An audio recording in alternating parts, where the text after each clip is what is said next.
Good afternoon student. चलो हम last lecture को कहाँ तक आए थे? Where is the last? कहाँ तक आए थे हम? लास्ट लेक्चरला आपण पाहिलेलं होतं पहा, three kinematic equation of motion. Three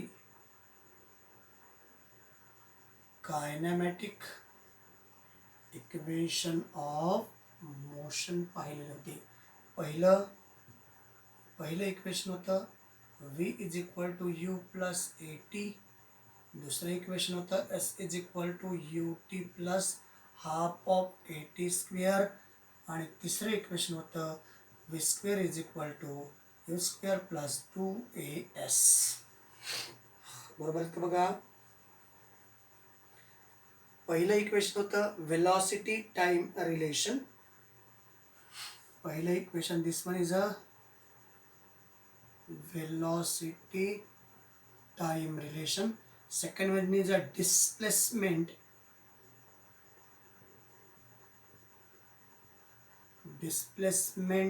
time relation. आणि तिसरं आहे displacement velocity relation. Third one is a displacement velocity relation. तर लास्ट लेक्चरला आपण इथंपर्यंत आलो होतो. यालाच three kinematic equation of motion असंही म्हटलं जातं. Even these are the equation of motion असंही म्हटलं जातं. इथंपर्यंत लास्ट लेक्चरला आपण पाहिलेलं आहे. Now the today the next lecture or the next point is that uniform circular motion. What is that? Uniform circular motion. In short, that is called UCM. U for uniform, C for circular, M for motion. Uniform circular motion.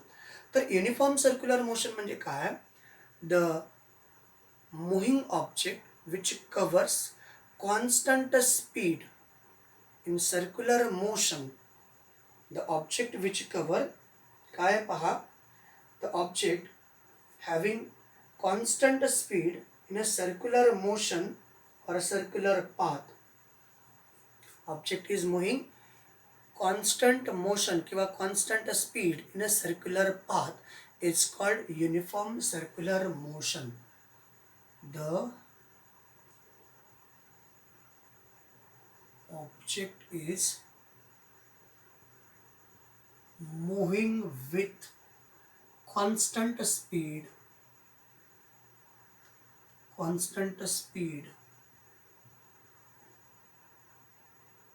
with circular motion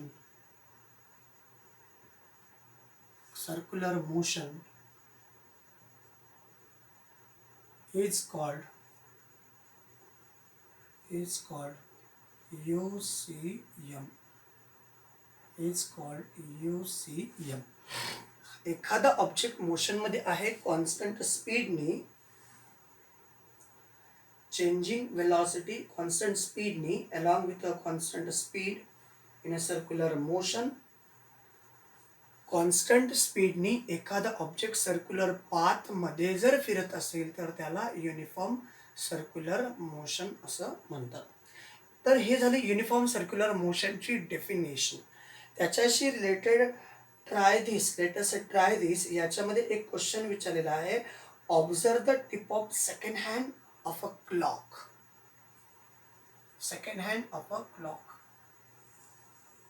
this one is a clock. या बाजूला जरा जास्तच bend झाली clock आपली. So draw अनादर clock. ची थोडंसं जास्तच. It's very bad circle. So therefore we draw another circle. I think it is very good. I think you not think. Oh, once again it's very bad. Hello everyone. Okay, now this one is a center and it is a second hand is there. here is a 12, it is a 3, it is a 6 and this one is a 9. तर हा जो second hand आहे हा second hand circular पाथमध्ये फिरतो आहे constant स्पीडने. Definition पहा, object is moving, हा ऑब्जेक्ट आहे, मूव्ह होतोय कॉन्स्टंट स्पीडने, पण पाथ कसा आहे सर्क्युलर पाथ, त्याला म्हणायचं युनिफॉर्म सर्क्युलर मोशन. मग याच्यामध्ये जे आहे काय चालेल, what you say that velocity and speed, what you say that या second हँडच्या what you say that velocity and speed, velocity and speed. कोणाबद्दल velocity and speed मुद्दा लक्षात घ्या बरं, कारण दॅट इज द फिजिक्स आपण अतिशय स्लोली घेतो आहोत, कन्सेप्ट कळायला पाहिजे. ऑब्जेक्ट कसा आहे मुव्हिंग विथ कॉन्स्टंट स्पीड, याच्यामध्ये जो ऑब्जेक्ट फिरणारा आहे त्याचा स्पीड कसा आहे कॉन्स्टंट, पण फिरणारा पाथ कसा आहे सर्क्युलर पाथ. जो सर्क्युलर पाथमध्ये कॉन्स्टंट स्पीडनी फिरतो त्याला युनिफॉर्म सर्क्युलर मोशन असं म्हणतात. लक्षात येते, कॉन्स्टंट स्पीडनी, कॉन्स्टंट काय आहे स्पीड आहे आणि कसा फिरतोय सर्क्युलर मोशनमध्ये आहे, तर त्याला काय म्हणायचं युनिफॉर्म सर्क्युलर मोशन. आणि मग तुमच्याकडे ट्राय दिसमध्ये विचारलेलं आहे की बाबांनो जो घड्याळाचा सेकंड हँड आहे त्या सेकंड हँडमध्ये काय विचारले, you can what can you say about velocity and speed. तर या सेकंड हँडच्या वेलॉसिटी आणि स्पीडबद्दल काय सांगू शकता, वेलॉसिटी आणि स्पीडबद्दल काय सांगू शकता. आता स्पीड म्हणजे काय येतं distance upon time, distance upon time, आणि वेलॉसिटी काय साठी काय येतं displacement, displacement upon time. Clear ना. आता डिस्प्लेसमेंट म्हटल्यानंतर शॉर्टेस्ट पाथ, आता स्पीड म्हटल्यानंतर या ट्रॅकने आपल्याला प्रवास करावा लागतो, स्पीड म्हटल्यानंतर या ट्रॅकने. आणि जेव्हा वेलॉसिटी म्हणतो तर वेलॉसिटी हा डायरेक्टली इथं असायला. क्लिअर, लक्षात येते का बघा. समजा हा घड्याळाचा काटा या ठिकाणी आला, सेकंड हँड या ठिकाणी आला, याच्याऐवजी या ठिकाणी आला सेकंड हँड. आता सांगा स्पीड काय आहे, स्पीड हा actual path covered by object असा स्पीड असेल.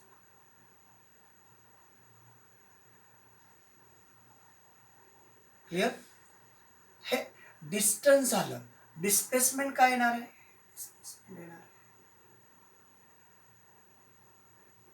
क्लिअर, हे झालं डिस्टन्स,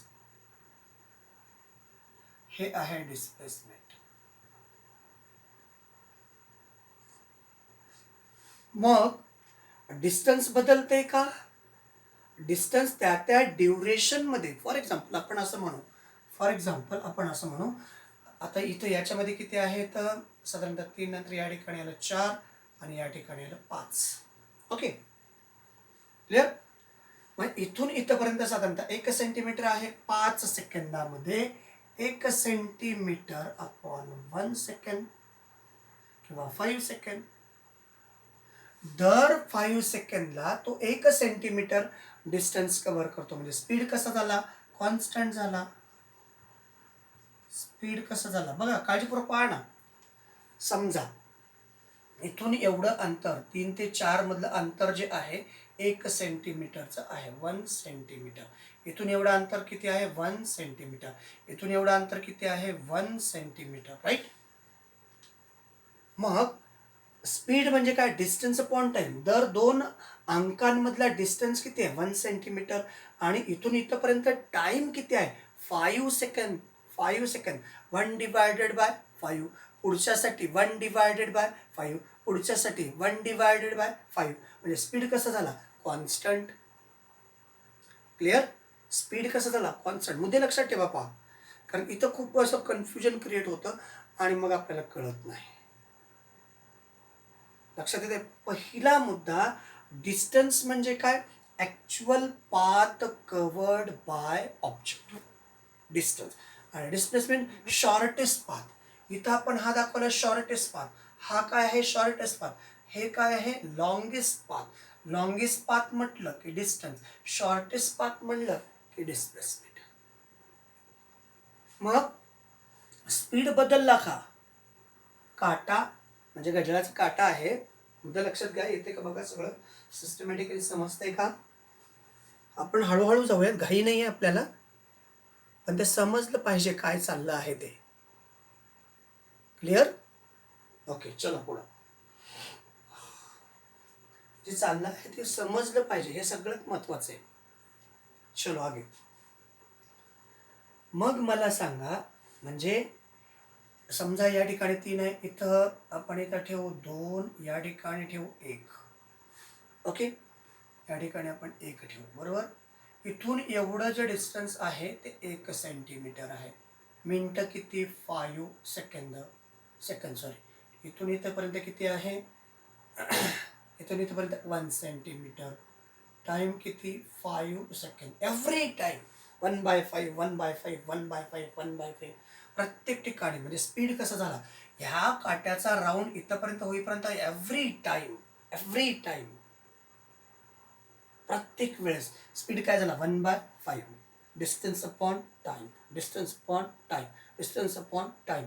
1/5 म्हणजे किती 0.2. स्पीड किती every time 0 is 0.2 centimetre per second. Clear. Every time during rotation of कोणता हँड आहे सेकंड हँड. घड्याळाचा जो सेकंड काटा आहे तो प्रत्येक म्हणजे एक राऊंड जेव्हा कंप्लीट करतो, प्रत्येक अंकांमधला जो डिफरन्स आहे 0.2 सेंटीमीटर पर सेकंडचा आहे. क्लिअर. आले इथपर्यंत. म्हणजे स्पीड काय झाला कॉन्स्टंट. आता वेलॉसिटी बद्दल बघू. वेलॉसिटी म्हणजे काय displacement upon time. Displacement upon time. Displacement म्हणजे काय शॉर्टेस्ट पाथ. आता घड्याळाचा काटा इथं आला तर पाथ किती झाला हा झाला. पाथ शॉर्टेस्ट पाथ इथून इथंपर्यंत साधारणतः येण्यासाठी 10 सेकंद लागले, किंवा इथून इथं येण्यासाठी 10 सेकंद लागले. Shortest path. मग इथून इथं किती आहे बघा. आता इथून इथे येण्यासाठी किती लागले 5 आणि 5 10 आणि 5 15 आणि 5 20 आणि 5 25 सेकंद इथं पण लागले. पाथ कसा आहे शॉर्टेस्ट पाथ. म्हणजे वरचा जो डिवाइड आहे म्हणजे हा वेळेनुसार पहा, वेळेनुसार कसा बदलतो. फॉर एक्झाम्पल आपण असा थोडासा कर्व काढू. इथं ठेवलेला आहे 3 आणि इथं ठेवलेला आहे 4. तुमचा सेकंड हँड जो आहे हा सेकंड हँड अगोदर इथं होता आणि आता इथं आलेला आहे, बरोबर आहे. इथून एवढं आपण 5 सेकंद असं कन्सिडर करू. आणि हे काय आहे ॲक्च्युअल, हे झालं डिस्टन्स, हे ॲक्च्युअल पाथ. तर डिस्प्लेसमेंट या ठिकाणी येईल. दिस वन इज अ डिस्प्लेसमेंट. हे काय आहे डिस्टन्स आणि हे काय आहे displacement.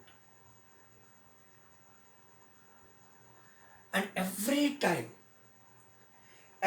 Time distance and displacement change. मग हे जर बदलत असेल, डिस्प्लेसमेंट जर बदलत असेल, प्रत्येक वेळेस डिस्प्लेसमेंट जर बदलत असेल तर वेलॉसिटी काय असेल changing velocity. Every time velocity changing velocity.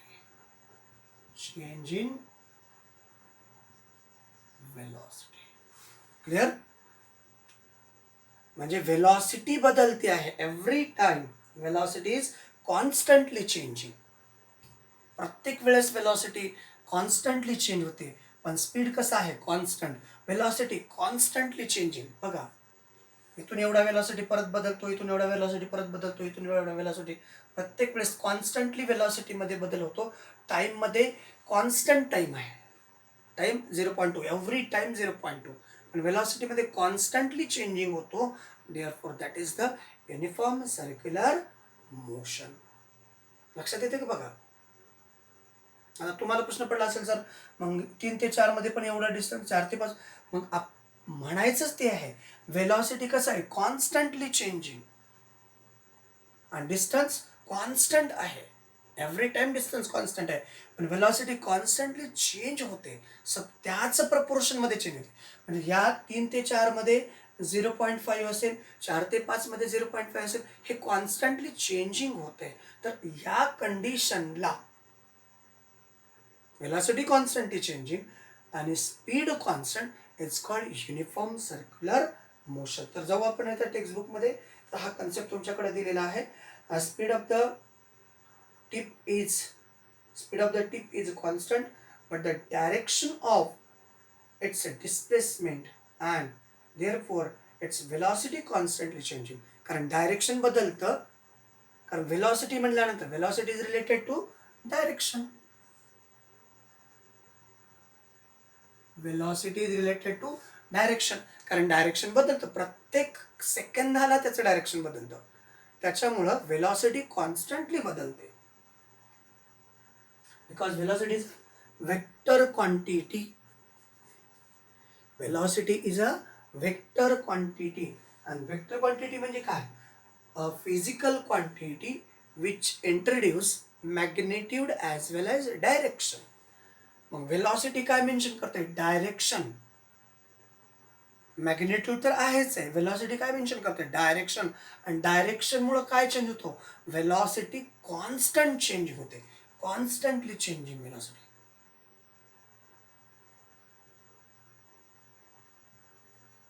Constantly changing velocity, but the speed is constant. Velocity constantly changing. का changing constantly? Because direction is changed. इथं इकडे डायरेक्शन, इथं इकडे डायरेक्शन, इथं इकडे डायरेक्शन, इथं इकडे डायरेक्शन. डायरेक्शन चेंज होतं, त्यानुसार कॉन्स्टंटली व्हेलॉसिटी बदलते, कारण डायरेक्शनमुळे व्हेलॉसिटीमध्ये चेंज पाहायला मिळतो आणि स्पीड मात्र कॉन्स्टंट आहे. तर अशा कंडिशनला युनिफॉर्म सर्क्युलर मोशन म्हणायचं. At the tip moving along a circular path, the motion is called as uniform circular motion. तर आपल्याला त्याचे काही example, can you give more example of such motion? Uniform circular मोशनचे आपल्याला काही एक्झाम्पल देता येतील का? तर एक्झाम्पल या ठिकाणी मी सांगतो. पहिलं example, revolution of earth around the sun.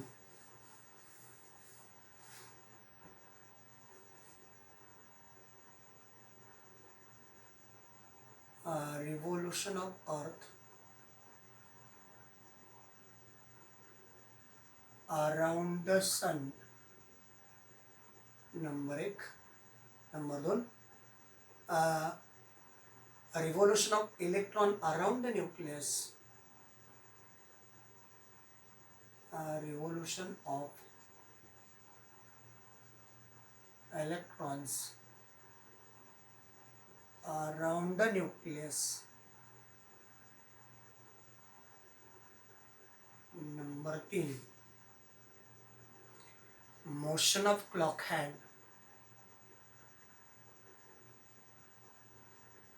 Motion of clock. Motion of second hand in clock. 4, motion of rotation of fan. Rotation of fan. तर हे जे आहेत हे डिफरंट एक्झाम्पल आहेत सर्क्युलर मोशनचे. कळतंय? Different example of circular motion. चला आता पुढच्या कन्सेप्टकडे जायचं आहे आपल्याला.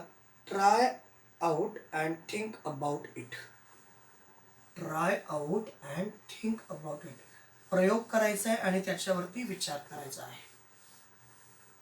Try out and think about it.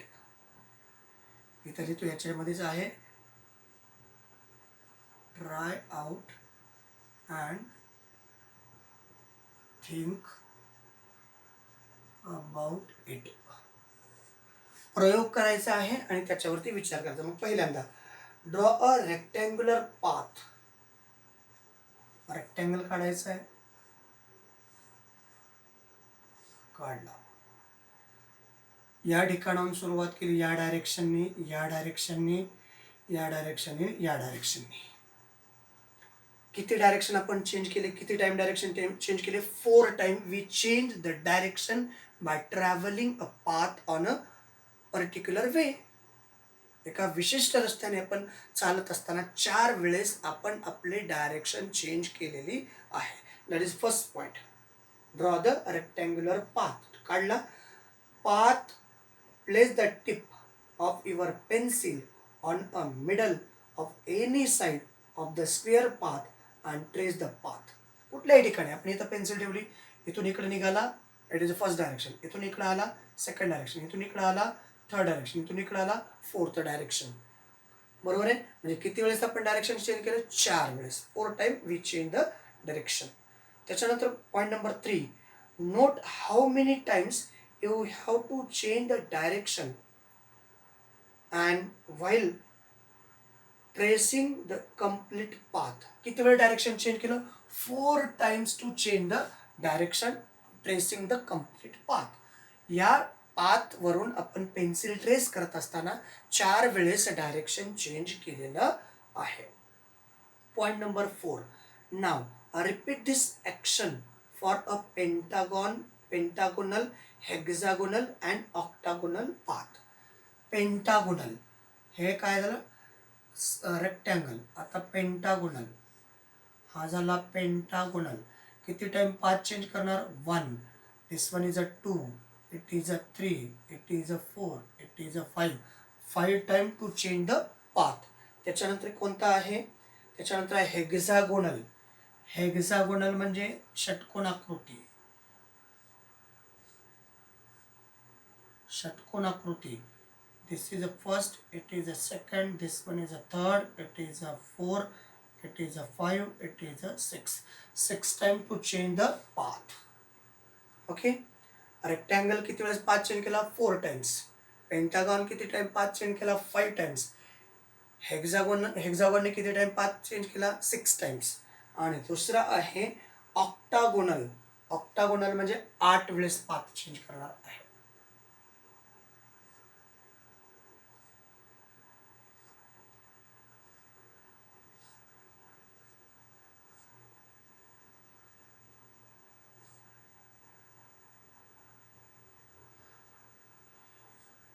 बघा 1 2 3 4 5 6 7 8. 1 2 3 4 5 6 7 8. 8 time to change the path. Try कळालं का? बघा आपण ट्रेस करतोय. इथून प्रवास सुरू केला, first direction, second direction, third direction, fourth direction. इथून प्रवास सुरू केला 5 direction. In that case there is a we change the how much time change the direction? 6 time change the direction. And that case we 8 time change the direction. अशा प्रकारे जर आपण tracing करत असताना infinite time to change the direction. इथं किती time direction change केला? 4 times. इथं किती टाइम डायरेक्शन चेंज केला? 5 टाइम्स.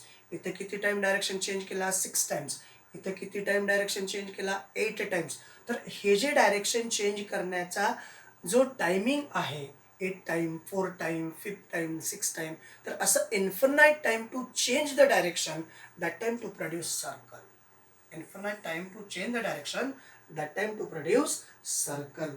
तर ज्या वेळेस तुम्ही अनलिमिटेड टाइम एखाद्या ट्रेस करत असताना डायरेक्शन जर चेंज केला, इन्फिनाइट टाइम तर डायरेक्शन चेंज केला, तर त्यापासून काय तयार होतो? सर्कल तयार होतो. क्लिअर? बघा तर number of time you can change the direction. किती नंबर ते दिलेला आहे तुमच्याकडे. If you increase the number of sides of the polygon, याला काय म्हणायचं? Polygon. This one is a polygon. म्हणजे infinite time to change the direction, that is called polygon. And polygon is made up of circle. Polygon is made up of what? Circle. Circle काय झालं ना? Infinite time. How many times will you have changed the direction? Infinite time to change the direction, that is called as polygon. And what will be shape of the path? So that is a shape of the path is circular path. Clear? And this shows that we increase the number of side, we have to keep changing direction more and more time. And when we increase the number of sides to infinite, आपण infinite time number of side change करतो, the polygon becomes a circle. हा polygon काय तयार झाला, सर्कलमध्ये convert झाला. मग speed कसं कॅल्क्युलेट करायचं सर्कलचा, speed of circle is equal to circumference of circle by time. Speed is equal to, इथं लिहितो स्पीड ऑफ सर्कल, कसं speed of circle is equal to circumference upon time. circumference question depend 2 pi r upon t. Speed means velocity. Velocity of circumference of the circle is a 2 pi r upon t. 2 pi is a constant, r is a radius of the circle. R is a radius of the circle. Clear? A radius झाला, radius of circle. 2 pi r upon t is a time to cover the circular path. 2 pi r upon t, that is v. V for velocity. velocityला speed असं म्हणतो, कारण या ठिकाणी velocity आणि speed वेगवेगळ्या जरी असल्या तर सर्कम्फरन्ससाठी स्पीडलाच आपण velocity असं म्हणत असतो. चला okay. an object is moving with a constant speed along a circular path. Definition दिलेलं आहे uniform velocity. the object is moving with a constant speed in a circular path changing velocity along with a change in direction. त्याला म्हणायचं changing velocity, changing डायरेक्शनला म्हणायचं ॲक्सेलरेटेड motion. पण change in velocity, change in direction, velocity change आणि direction change असेल तर त्याला ॲक्सेलरेटेड motion म्हणायचं. पण दुसरं आहे Wien object moves with a constant speed along a circular path. Object constant स्पीडने जर सर्क्युलर पाथमध्ये फिरत असेल तर त्याला म्हणायचं युनिफॉर्म सर्क्युलर मोशन. एक्झाम्पल आहे motion of stone in a sling और any point on bicycle wheel and when they are uniform motion. म्हणजे सर्क्युलर पाथमध्ये, म्हणजे ज्याचं मोशन सर्क्युलर पाथमध्ये आहे, सर्क्युलर पाथ म्हणजे गोलाकार फिरणं, फॅन गोलाकार फिरतं, सायकलचा चाक गोल फिरतो, गाडीचा चाक गोल फिरतो, बैलगाडीचा चाक गोल फिरतो, म्हणजे असे खूप सारे एक्झाम्पल तुम्हाला पाहण्यात येतात. त्याला म्हणायचं circular motion, uniform circular motion. तर त्याच्यावरती एक रिसर्च दिलेला आहे, find out more example of circular motion in day to day life. हे तुम्ही सांगायचं आहे, तुम्ही सांगायचं आहे. दर दिवसात आढळणारे खूप सारे सर्क्युलर मोशनचे एक्झाम्पल तुम्ही मला लिहून पाठवायचेत. जमेल ना? हे सगळं झाल्यानंतर लिहून पाठवायचेत. सगळ्यांना कळलं का युनिफॉर्म सर्क्युलर मोशन? जेवढ्या जास्त प्रपोर्शनमध्ये आपण डायरेक्शन चेंज करू, म्हणजे पॉली टाइम्स आपण जर डायरेक्शन चेंज केलं तर सर्कल तयार होतं. 4 टाइम डायरेक्शन चेंज केलं तर तयार होतं रेक्टँगल. 5 टाइम डायरेक्शन चेंज केलं तर पेंटॅगन. 6 टाइम डायरेक्शन चेंज केलं तर हेक्सागॉन. 8 टाइम डायरेक्शन केलं तर octagon. Poly time direction change केलं तर सर्कल. मग अशा प्रकारे सर्कल तयार होतो आणि त्या मोशनला सर्क्युलर मोशन असं म्हटलं जातं. याच्याशी रिलेटेड आणखीन एक ट्राय आहे, डिटरमाइन डायरेक्शन ऑफ वेलॉसिटी आणि युनिफॉर्म सर्क्युलर मोशन. आपण हे नेक्स्ट लेक्चरला पाहणार आहोत. तुर्तास आपण याच ठिकाणी थांबूयात. Thank you, thanks a lot.